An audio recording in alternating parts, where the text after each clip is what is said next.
गरीब साध साध सब नेक हैं, आप अपनी ठोरे, जो सतलोक ले जाएंगे वो साधु कोई और।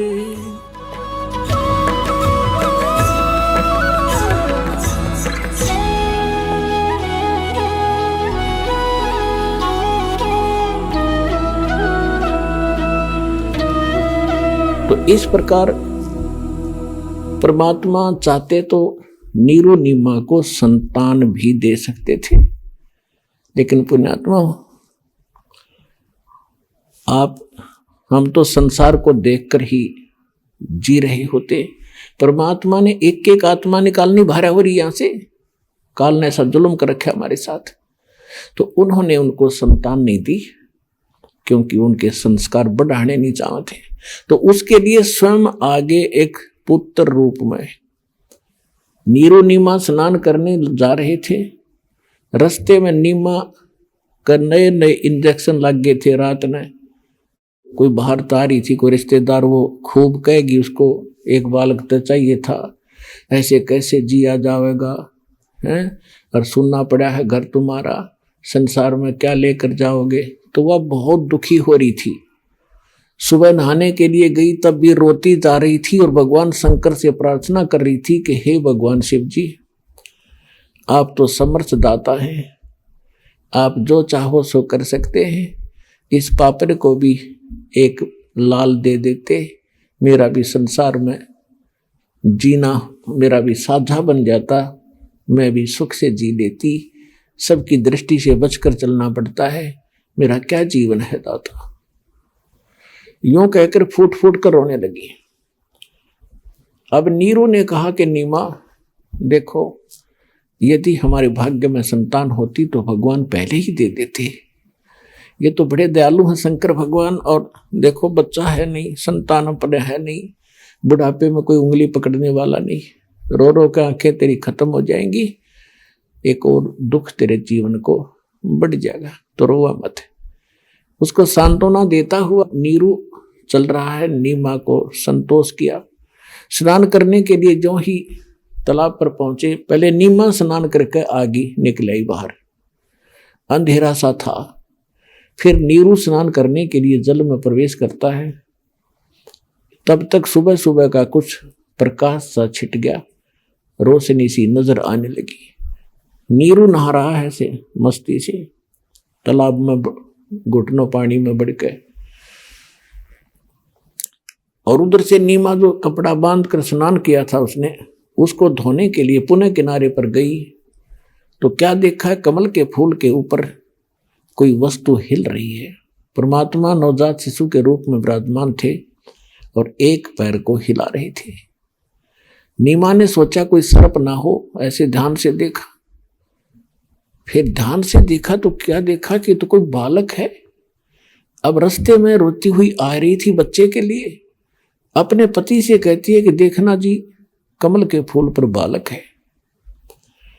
अब नीरू नहा रहा है, ऐसे नहाते नहाते कहता है कि नीमा आप तो मेंटल होगी, अब तुझे जल में भी बालक दिखाई देने लगे, क्यों पागल होगी तू, कुछ संतोष कर, भगवान पर विश्वास कर, जैसे रखा ऐसे रहना चाहिए हमने। वो फिर जोर से बोली सचमुच देखना देखना। तब उसने एकदम देखा कि ऐसे क्यों बोल लिया, जिधर संकेत किया उधर देखा, एक नवजात शिशु के रूप में परमात्मा कमल के फूल पर विराजमान थे। नीरू ने आओ देखा ना ताव देखा, फूल समेत तोड़ लिया और उठा लिया, बालक को उठा के अपनी पत्नी नीमा को दे दिया।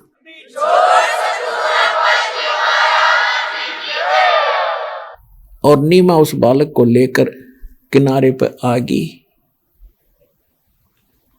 अपने आत्माओं, जिस भगवान के लिए ऋषि तड़प रहे थे और जिसके नाम लेने से आत्मा गदगद हो जाती है, रोम रोम खड़े हो जाते हैं, और उस परमेश्वर को, उस परम शक्ति को एक माई ने अपनी गोदी में लेकर पुत्रवत प्यार किया। कभी उसका मुंह चूम्या, कभी माथे गलाया, और सौ सौ शुक्र मनाया अपने शंकर भगवान का। अपने आत्माओं देखो, आज तक हमारे ऐसी बुद्धि रही कि कर्ता भगवान कोई रहा, हम क्रेडिट किसको देते रहे। जो भी हमारे घरों में कोई सुख होता था, हम जिस भी इष्ट की साधना करते थे, उसी के निमित्त उसको कर देते थे कि इस पर भगवान विष्णु जी ने हमारे ये सुख दिया। अब पता चला इनके विधान से, इनकी शक्ति से कि ये तो कुछ कर ही नहीं सकते, ये तो जैसा संस्कार है वैसा ही दे सकते हैं। केवल एक परम शक्ति है, परम अक्षर ब्रह्म, वो कबीर भगवान, वही हमें जो देता है और निमित्त वो किसी को भी बनाता है, तो वही कर रहा था। तो उस दिन खुद मालिक उसकी गोदी में है और वो भी शुक्र मना रही है शंकर भगवान के कि उन्होंने मुझे ये पुत्र दे दिया। इसका कारण क्या था ये आपको बता दिया कि सुपत सुदर्शन के ये माता पिता थे, उस प्रतिज्ञावश परमात्मा उसके घर आए थे और इसमें नंबर बने थे शंकर भगवान के। तो आज तक हमारा ये अंधेरा न्यों छा रहा था। अब इस तत्व ज्ञान से ये मोतियाबिंद का ऑपरेशन हो जाएगा अज्ञान का। अब साफ दिखेगा आपने कि हु इज गॉड, परमात्मा कौन है, उसका प्रमाण कहाँ है। अब नीरू स्नान करके बाहर आया तो उसने सौ विचार लगाए कि पहले हम मुसलमान बना दिए, हिंदू हमारे साथी नहीं, मुसलमानों से रिलेशनशिप गणी नहीं बनी, क्यों कोई बालक रिश्तेदार नहीं बना, बालक नहीं। तो उसने सोचा यदि हम इस बालक को लेकर घर जाएंगे तो नगर वाले ये पूछेंगे कहाँ से लाए, हम कहेंगे कमल के फूल पर मिला, तो किसी को विश्वास नहीं होगा कि बालक और कमल के फूल पर कैसे रुक गया। तो उसने अपने मन से सोचा कि हमें गांव से भी निकाल लेंगे, शहर से भी बाहर करेंगे और लड़का भी छीन लेंगे, हमारी मार मार के हुलिया बिगाड़ेंगे और पूछेंगे कि बताओ इनके माता पिता कौन है, वो रो रही होगी जिसका तुम चुरा कर लाए हो। तो उसने अपनी पत्नी से कहा कि आप ऐसे करो, इसको रख दो यहीं पर, हमारे साथ ऐसा बनेगा, लोग बच्चा भी जाएगा, हमें देश निकाला भी मिलेगा। उसकी पत्नी ने कहा कि मैं इस बालक को नहीं छोड़ सकती, ना जाने इस बच्चे ने मेरे ऊपर क्या जादू कर दिया, मैं जी नहीं सकती इस बिना, मैं मर जाऊंगी, मैं देश निकाला भी ले लूंगी, इस बालक ने नहीं छोड़ सकती। अब नीरू ने पहली बार अपनी पत्नी की तरफ हाथ किया था कि तू कितनी जिद्दी बन गई, मेरी एक भी बात नहीं मानती है। मैं आज तक तेरी सारी बातों को मानता रहा क्योंकि तेरे संतान नहीं थी, तेरी किसी बात की अवहेलना मैंने करी नहीं कि कहीं तेरा दिल ना दुख है, लेकिन तू इतनी चढ़ गई सिर पे, एक भी नहीं मानती मेरी, रख दे इस बालक ने, नहीं तेरे ऐसा मारूंगा थप्पड़। ऐसा उसने किया ही था। तो परमात्मा बोले नवजात शिशु के रूप में कि नीरू मुझे घर ले चलो, तुम्हें कोई कुछ नहीं कहेगा। अब वो डर गया कि बालक बोल कर इसमें कोई फरिश्ता है या कोई भूत प्रेत है, कोई जंद है। वो चुप करके आगे आगे चल पड़ा। अपने आत्माओं सारा शहर देखने आया, इतना सुंदर बालक, नूर न्यारा भगवान का, कितना ही उन्होंने हल्का नूर कर रखा था लेकिन न्यारा चेहरा दम दमा रहा था दाता का। सारा गांव नगर झुंड के झुंड स्त्री पुरुष गीत गाते हुए आ रहे हैं और उस बालक को देखने के लिए आ रहे हैं।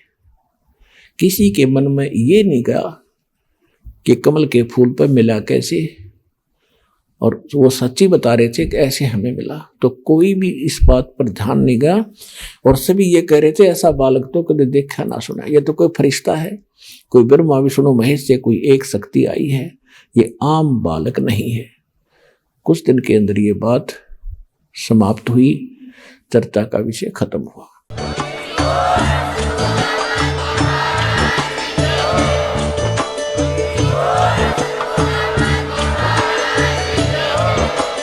आप सुन रहे थे जगत गुरु तत्वदर्शी संत रामपाल जी महाराज जी के मंगल प्रवचन। अधिक जानकारी के लिए विजिट कीजिए हमारी वेबसाइट www.jagatgururampalji.org। संत रामपाल जी महाराज जी के शुभ आशीर्वाद से पूरे विश्व भर में 500 से भी ज्यादा नाम दीक्षा केंद्र हैं, जिन पर संत रामपाल जी महाराज जी द्वारा ऑनलाइन निशुल्क नाम दीक्षा दी जा रही है। अपने नजदीकी नाम दीक्षा केंद्र का पता करने के लिए संपर्क करें 8222 880541।